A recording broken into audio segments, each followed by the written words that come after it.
মাই god, কি হয়েছে বান্টুলদা? চাঁদনীগড়ের রাজা সুরজ প্রতাপ আর বেঁচে নেই, এ যে আমি বিশ্বাসই করতে পারছি না। তুমি রাজা সুরজ প্রতাপকে চিনতে গো? আরে বাচ্চু, বাটুলদা যদি না চিনতো তাহলে কি এত অবাক হতো, তাই না গো বাটুলদা? চিনতাম, মানে খুব ভালো রকম ভাবে চিনতাম। উনি খুব স্নেহ করতেন আমাকে। এই তো কিছুদিন আগেই ওনার সাথে আমার ফোনে কথা হলো। উনি আমায় কত অনুরোধ করে বললেন, তোমাকে কিন্তু আমার একটা উপকার করতেই হবে বাঁটুল। কি উপকার সুরজ প্রতাপ বাবু? তুমি তো জানোই বাঁটুল, আমার চাঁদনীগড়ের রাজবাড়িতে এমন অনেক পশুর চামড়া দিয়ে তৈরি করা মূর্তি আছে যেগুলো দেখলে তোমার এখনো জীবন্ত মনে হবে। হ্যাঁ জানি, আপনি সেই স্টাফিং করা পশুদের ছবির একটা প্রদর্শনীও করেছিলেন। হ্যাঁ করেছিলাম। তখন আমার উদ্দেশ্য ছিল মানুষকে আমার স্টাফিং এর সংগ্রহ দেখানোর, কিন্তু এখন আমার বয়স হয়ে গেছে, তাই আমি চাই আমার এই সব স্টাফিং করা পশুর মূর্তিগুলো আমি সরকারকে দিয়ে দেব। তারপর সরকার যদি সেগুলো কোনো মিউজিয়ামে রাখে আমি খুব খুশি হব। আর তাই এই ব্যাপারে আমার তোমার সাহায্য চাই বাঁটুল। হ্যাঁ সুরজ প্রতাপ বাবু, আমি অবশ্যই আপনাকে এই ব্যাপারে সাহায্য করব। তাহলে কবে আসছো আমার চাঁদনীগড়ে? চাঁদনীগড়ে ঠিক কবে যাব এ ব্যাপারে আমি এক্ষুনি আপনাকে কোনো কথা দিতে পারছি না, কিন্তু এইটুকু বলতে পারি খুব শীঘ্রই আপনার সাথে আমার দেখা হচ্ছে। স্টাফিং ব্যাপারটা ঠিক বুঝতে পারলাম না গো, একটু বুঝিয়ে বলো না বান্টুলদা। আরে দেখিসনি আসল বাঘ ভালুকের চামড়ার ভেতরে খড় জাতীয় জিনিসপত্র ঠাসা মূর্তিগুলো? ও, যেগুলোকে দেখতে একদম আসলের মতন হয়? হ্যাঁ। এবারে একটা কথা বলো তো বান্টুলদা, ওরকম আসল পশুর চামড়া দিয়ে বানানো মূর্তি মহারাজ সুরজ প্রতাপ পেলেন কোত্থেকে? হঠাৎ এই প্রশ্ন? আমি প্রশ্নটা করছি এই কারণে, আসলে পশু পাখি শিকার করা তো এখন বেআইনি, তাহলে পশুর চামড়া দিয়ে তৈরি মূর্তি উনি পেলেন কি করে? গুড কোয়েশ্চেন বাচ্চু, ভালো প্রশ্ন করেছিস। তাহলে শোন, পশু শিকার তখনও বেআইনি হয়নি যখন মহারাজ সুরজ প্রতাপ ওই পশুদের শিকার করে তাদের চামড়া দিয়ে মূর্তি বানিয়ে ঘরে রেখেছিলেন। আরো একটা কথা তোদের জানা দরকার। কি কথা গো বান্টুলদা? মহারাজ সুরজ প্রতাপ কখনো শখ করে শিকার করেননি। উনি তখনই করতে বাধ্য হয়েছেন যখন শিকার করা ছাড়া ওনার কাছে আর অন্য কোনো পথ খোলা ছিল না। শিকার করতে বাধ্য হবার ব্যাপারটা তো ঠিক বুঝলাম না বান্টুলদা। ব্যাপারটা খুবই সোজা বাচ্চু, মানে আমি বলতে চাইছি, ধর জঙ্গলে কোনো একটা পশুর জন্য অন্য পশু প্রাণীদের জীবন বিপন্ন হয়ে উঠেছিল, বা মনে কর কোনো ভয়ঙ্কর পশু লোকালয়ে ঢুকে মানুষদের আক্রমণ করতে শুরু করেছিল। একমাত্র এই রকম কোনো ঘটনা ঘটলেই মহারাজ সুরজ প্রতাপ শিকার করতে বাধ্য হতেন। এবার বুঝেছিস আমি ঠিক কি বলতে চাইছি? হ্যাঁ গো, বুঝতে পেরেছি বান্টুলদা। কিন্তু আমি এখনো একটা ব্যাপার বুঝতে পারছি না রে বাচ্চু, যে মানুষটা কিছুদিন আগেও সুস্থ সবল ছিলেন তিনি হঠাৎ এইভাবে মারা গেলেন কিভাবে? কেন, সে ব্যাপারে খবরের কাগজে কিচ্ছু লেখেনি? না, তেমন তো কিছুই লেখেনি। শোন, ভাবছি কিছুদিনের জন্য চাঁদনীগড়ে যাব, কারণ ওনার মৃত্যুর কারণটা আমাকে জানতেই হবে। তাছাড়া উনি চেয়েছিলেন ওনার শিকার করা বন্য প্রাণীদের স্টাফগুলো সরকারের হাতে তুলে দিতে। দেখি সেই ব্যাপারেও কিছু করা যায় কিনা। হ্যাঁ হ্যাঁ, সে তো তোমাকে দেখতেই হবে বাটুল্লা। তাহলে আমরা কবে চাঁদনীগড়ে যাচ্ছি গো বাটুল্লা? এখানে আবার আমরা কোথা থেকে এলো? না, চাঁদনীগড়ে আমি একা যাব। তোরা এখানেই থাকবি আর মন দিয়ে পড়াশোনা করবি। তুমি চাঁদনীগড়ে চলে গেলে আমাদের মনও যে তোমার সাথে চাঁদনীগড়ে চলে যাবে বাটুল্লা। তাই মনই যদি না থাকে তাহলে মন দিয়ে পড়াশোনা করবো কি করে বলো? এর বাচ্চা, আমি কি ভুল কিছু বললাম? বললাম বললাম না না, এটা কিন্তু বিচ্ছু একেবারে ঠিক কথা বলেছে বান্টুলদা। সত্যি সত্যি তুমি চাঁদনীগড় গেলে আমাদের এখানে আর পড়ায় একটু মন বসবে না গো। তার চেয়ে বরং আমরাও বই খাতা নিয়ে তোমার সঙ্গে চাঁদনীগড়ে যাই। ওখানে গিয়ে তোমার সঙ্গে ঘোরাও হবে, আবার একটু একটু পড়াশোনাও হবে। ঠিক হবে তো? হ্যাঁ হ্যাঁ, ঠিক হবে। হ্যাঁ হ্যাঁ, হবে হবে, চাঁদনিগড় গেলেই চাঁদের আলোতে আমাদের বুদ্ধি একেবারে খুলে যাবে বাটুলদা। চাঁদের আলোতে বুদ্ধি খোলে সেটা তো আগে জানা ছিল না রে বিচ্ছু। মানে না গো বাটুলদা, সত্যি খোলে গো খোলে। সেদিন সন্ধ্যেবেলা ছাদে গিয়ে অঙ্ক করছিলাম, আর চাঁদের আলোয় কি ফটাফট করে অঙ্ক সব মিলে যাচ্ছিল, তোমাকে কি বলবো। তোকে আর কিছু বলতে হবে না, আমি সব বুঝে গেছি। তাই তো আমি তোমাকে বলি সাক্ষাৎ অন্তর্যামী। চুপ, শোন, আমরা আজ রাতের ট্রেনেই চাঁদনিগড়ে যাব, আর কাল সকালে চাঁদনিগড়ে পৌঁছে সবার প্রথমে দেখা করব মহারাজ সুরজ প্রতাপের একমাত্র ছেলে বীরজু প্রতাপের সঙ্গে। মহারাজ সুরজ প্রতাপের মৃত্যু আমাকে বড় অবাক করেছে বীরজু প্রতাপ বাবু, বড়ই অবাক করেছে। এসব ভেবে আর কি হবে বলুন বাটুল বাবু, যা হওয়া তা তো হবেই। তা না হলে বাবা কেন সেদিন ওই রাতে ওই ভয়ানক জন্তুটা শিকার করতে যাবে বলুন? মহারাজ সুরজ প্রতাপ ভয়ানক জন্তু শিকার করতে গিয়েছিলেন, কিন্তু কেন? হ্যাঁ, আসলে ওই ভয়ঙ্কর জন্তুটার ভয়ে আমাদের চাঁদনিগড়ের স্বাভাবিক জীবনযাপন নষ্ট হতে বসেছিল। জঙ্গলের অন্য পশু পাখিরা ভয়ে জঙ্গল থেকে পালিয়ে যাচ্ছিল, স্কুল বাজার হাট সব বন্ধ, তাই বাবা আর চুপচাপ ঘরে বসে থাকতে পারেননি। সেদিন রাতেই বন্দুক নিয়ে শিকার করতে গিয়েছিলেন ওই ভয়ঙ্কর জন্তুটাকে। আপনি ওনাকে যেতে নিষেধ করেননি? অনেকবার বারণ করেছি, অনেকবার আটকেওছি, কিন্তু সেদিন জানি না কেন আমি রাতে ঘুমিয়ে পড়েছিলাম, আর সেই সুযোগেই বাবা শিকার করতে বেরিয়ে যান। তারপর কি হয়েছিল বীরজু প্রতাপ বাবু? আসলে তারপরে ঠিক কি হয়েছিল আমিও জানি না। সকালবেলা পুলিশ এসে বলে, কি বলছেন ইন্সপেক্টর বাবু, মহারাজ আর বেঁচে নেই? না না না না, এ হতে পারে না, এ হতে পারে না, এ হতে পারে না। নিজেকে সামলান বীরজু প্রতাপ বাবু, আমাদের সঙ্গে জঙ্গলে আসুন। বাবা বাবা বাবা। তারপর জঙ্গলে গিয়ে কি দেখলেন? দেখলাম বাবার ক্ষত বিক্ষত দেহ জঙ্গলে পড়ে আছে। কিন্তু খবরের কাগজে তো এইসব কিছুই লেখেনি। আমাদের মতন একটা ছোট্ট প্রত্যন্ত অঞ্চলের ঘটনার খবর কবে আর বড় করে ছাপা হয়েছে বলতে পারেন বাটুল বাবু? ছাড়ুন এবার এইসব কথা, বাবার ব্যাপারে কথা বলতে আমার আর ইচ্ছে করছে না। আমার মন মেজাজও একদম ভালো নেই, আর এই অসময়ে আমার মেয়েটাও যদি আমার কাছে থাকতো তবুও একটু কষ্ট ভুলে থাকতে পারতাম। কেন? আপনার মেয়ে কোথায়? ওই ভয়ঙ্কর জন্তুটার ভয়ে এখানকার সব স্কুল বন্ধ, তো তাই আমিও আমার মেয়ে মণিমালাকে ওর মামার বাড়িতে রেখে এসেছি, যাতে ওর কোনো বিপদ না ঘটে। দেখি পরে আবার নিয়ে আসবো। আমার ব্যবসাপত্রের অবস্থাও তো খারাপ, যাকে বলে চারদিক থেকে একেবারে নাজেহাল অবস্থা। কিসের ব্যবসা আপনার? ইম্পোর্ট এক্সপোর্টের ব্যবসা আমাদের। ওই ভয়ানক জন্তুটার জন্য সেই ব্যবসাও মার খাচ্ছিল, তাই তো বাবার মনের অবস্থাও দিন দিন আরো খারাপ হয়ে যাচ্ছিল। ও আই সি। সরি বাটুল বাবু, আমি আর কথা বলতে পারছি না। এবার আপনি যদি দয়া করে। ঠিক আছে ঠিক আছে, আপনি বিব্রত হবেন না বীরজু প্রতাপ বাবু। By the way Birju Pratap বাবু, ওই দেয়ালে আর এই টেবিলে মনে হচ্ছে কোনো শিকার করা পশুর মূর্তি ছিল, তাই না? হ্যাঁ, আপনি একদম ঠিক ধরেছেন বাটুল বাবু, কিন্তু বাবা এ দুটো পশুর স্টাফ বিক্রি করে দিয়েছেন। হোয়াট? মহারাজ সুরজ প্রতাপ তার শিকার করা পশুর স্টাফগুলো বিক্রি করে দিয়েছেন? হ্যাঁ, টাকার প্রয়োজন ছিল তাই বাবা বিক্রি করেছেন।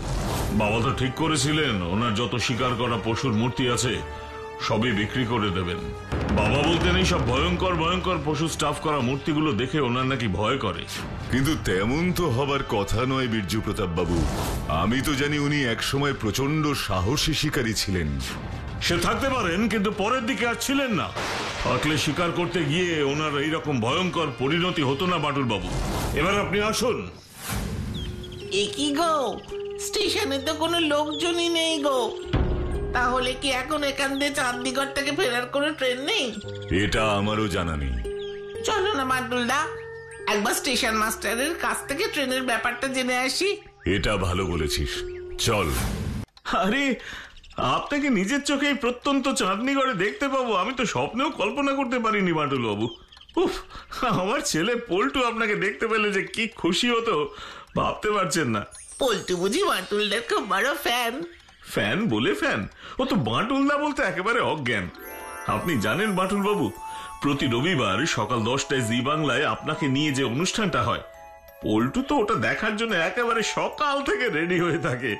10টার মধ্যে সকালে সব পড়াশোনা করে একেবারে সোজা টিভির সামনে। আর আমরা বুঝি কেউ নই? আরে না না, পল্টু বাচ্চু বিচ্ছুরও খুব বড় ফ্যান। আরে বাবা, বাচ্চু বিচ্ছুকে ছাড়া কি আর বাটুল দ্য গ্রেট জমে? হা হা, ভালো বলেছেন স্টেশন মাস্টার মশাই, ভালো বলেছেন। এবার একটা কথা বলুন তো, এই চাঁদনীগড়ের অদ্ভুত জন্তু সম্পর্কে আপনি কি জানেন? জানি বলতে এইটুকুই, মাঝে মাঝে ওই জন্তুর ভয়ঙ্কর শব্দ শোনা যায়। আমি অবশ্য নিজের চোখে কখনো কিছু দেখিনি, কিন্তু কিন্তু কি স্টেশন মাস্টার মশাই? এই চাঁদনীগড়ের জঙ্গলে অদ্ভুত রকমের পায়ের ছাপ দেখতে পাওয়া গেছে। মনে হয় ওটা ওই ভয়ঙ্কর জন্তুরই পায়ের ছাপ হবে। চাঁদনীগড়ের জঙ্গলটা কোথায়? এই তো স্টেশন থেকে বেরিয়ে কিছুটা সোজা হাঁটলেই একটা বহু পুরনো আর বিশাল বট গাছ আছে।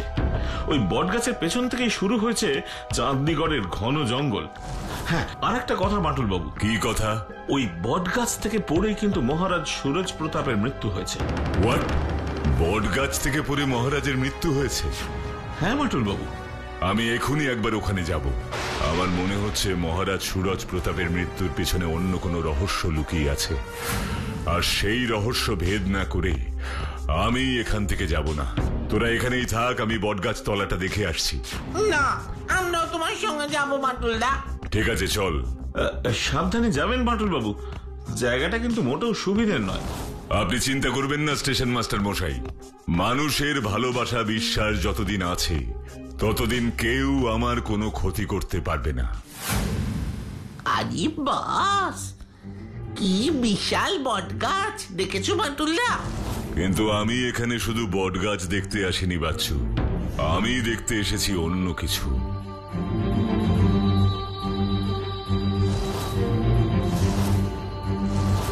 আই বাচ্চু দেখ, বাটুল্লা এমন ভাবে খুঁজছে যেন এখানে কোনো গুপ্তধন লুকানো আছে।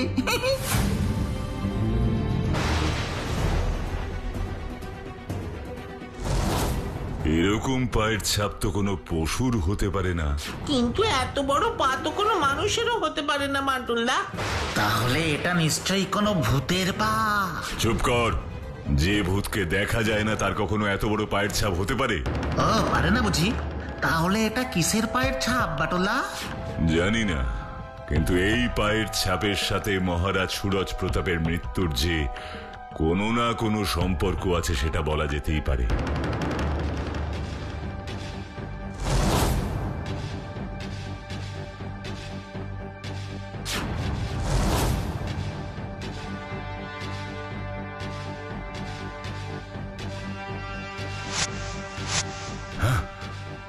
চশমার ফ্রেম।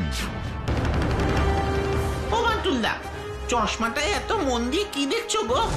এটা মহারাজ সুরজ প্রতাপের চশমা, কিন্তু চশমাটার কোনো ক্ষতিই হয়নি, কাঁচ দুটো একেবারে ঠিক আছে। এটা কি করে সম্ভব? কেন সম্ভব নয়? কেন? যে মানুষটার মৃত্যু গাছ থেকে পড়ে হয়েছে সেই মানুষটার চশমা এত অক্ষত থাকে কি করে? তাছাড়া আরো বড় একটা প্রশ্ন আছে। এখানেও প্রশ্ন? এই প্রশ্ন থেকে জীবনে উদ্ধার নেই। তা কি প্রশ্ন বাটুলা? চশমা পরে কি দেখলে গো বাটুলদা? সেটা তোদের পরে বলবো। কিরে বাচ্চু, তেমন কিছু দেখতে পেলি? না। তাহলে এবার আমায় দেখি আমার চোখে কিছু পড়ে কিনা। আরে বাটুল্লা তো এক্ষুনি আমাদের পাশেই ছিল, এর মধ্যে অত দূরে চলে গেল। একই রে, একই ভুতুরে চশমা রে বাবা, এটা পড়লেই তো দেখছি কাছের জিনিস দূরে চলে যায়। এই বিচ্ছু, তাড়াতাড়ি আয়, বাটুলদা তো সত্যি চলে যাচ্ছে। হ্যাঁ, তার মানে আমি যা দেখলাম সব সত্যি? ও বাটুল্লা গো, দাঁড়াও দাঁড়াও, আই বাচ্চু তারা বলছি। রহস্য, রহস্য স্টেশন মাস্টার মশাই, রহস্য। যে মহারাজ আমাকে বললেন তার সব শিকার করা জন্তুর স্টাফড মূর্তিগুলো সরকারের হাতে তুলে দেবেন, সেই মহারাজই স্টাফ করা মূর্তিগুলো বিক্রি করে দিচ্ছিলেন। তারপর বীরজু প্রতাপ বাবু বললেন তাদের নাকি ইম্পোর্ট এক্সপোর্টের মানে আমদানি রপ্তানির ব্যবসা। কিন্তু এই প্রত্যন্ত চাঁদনীগড়েই কি ইম্পোর্ট এক্সপোর্টের ব্যবসা করেন বীরজু প্রতাপ বাবু? এই ইম্পোর্ট এক্সপোর্টের ব্যবসার কথা শুনে একটা কথা মনে পড়লো আমার বাটুল বাবু। কি কথা বলুন তো?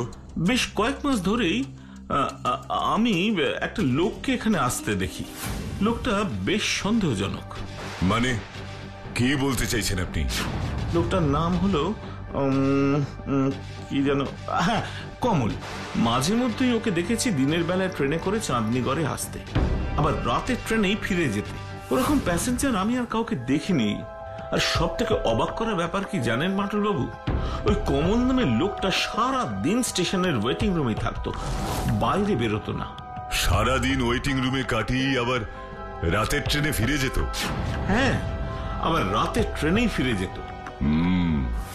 রহস্য ক্রমশ গভীর হচ্ছে স্টেশন মাস্টার মশাই, রহস্য ক্রমশ গভীর হচ্ছে।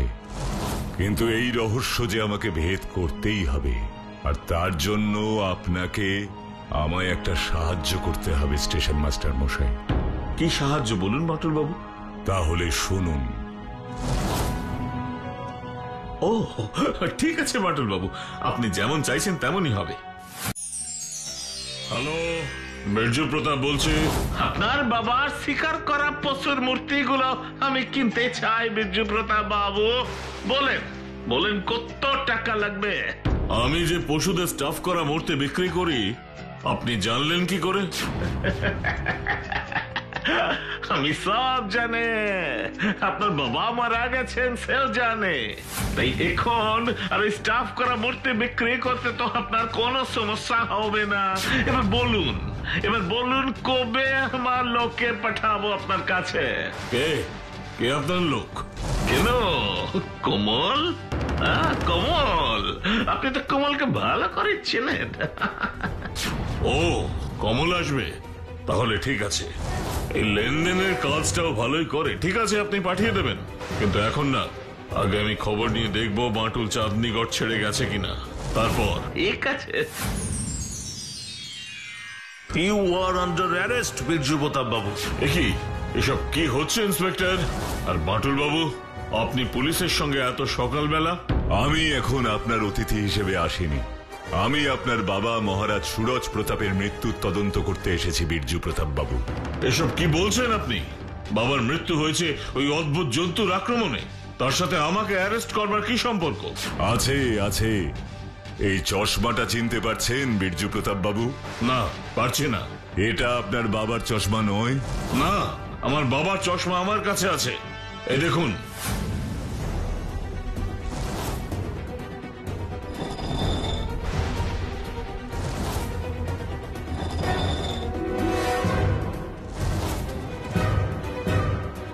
কিন্তু আমি যে কাল রাতে চাঁদনীগড়ের একমাত্র চশমার দোকান থেকে জানতে পেরেছি,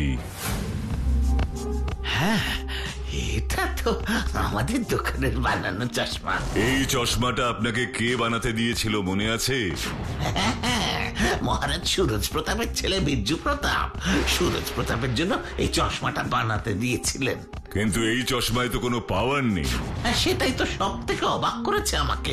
সুরজ প্রতাপ বাবুর তো অনেক পাওয়ার ছিল, তাহলে এই চশমায় কোনো পাওয়ার নেই কেন? এবার সেই কেনর উত্তর আপনাকেই দিতে হবে বীরজু প্রতাপ বাবু। মনে রাখবেন, আপনার সব খেলা আমি ধরে ফেলেছি, তাই মিথ্যে কথা বলে আর কোনো লাভ হবে না।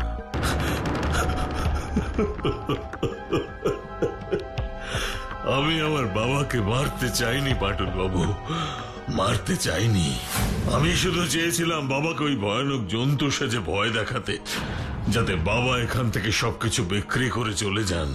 যাতে মহারাজ সুরজ প্রতাপের শিকার করা পশুর স্টাফ মূর্তিগুলো আপনার বিক্রি করতে সুবিধে হয়, তাই না বীরজু প্রতাপ বাবু? কিন্তু আপনি এইসব জানলেন কি করে বাটুল বাবু? সব বলবো আপনাকে, তার আগে আপনি বলুন আপনার বাবার মৃত্যু আসলে কিভাবে হয়েছিল। বলছি সব বলছি। সেদিন রাতে আমি বাবার চশমার কাঁচ দুটো খুলে পাওয়ার ছাড়া কাঁচ লাগিয়ে দিই, যাতে বাবা রাতে কিছু দেখতে না পায়। তারপর বাবার শিকার করা বুনো ছাগল, যাকে আপনারা ওই ওয়াইল্ড গোট বলেন, তার মাথাটা আর বাবার শিকার করা ভাল্লুকের গায়ের ছালটা পরে নি। তারপর তারপর বাবা বন্দুক নিয়ে শিকার করতে গেলেন, আর শিকারের জন্যই পুরনো বিশাল বটগাছটার উপরে উঠে বসলেন।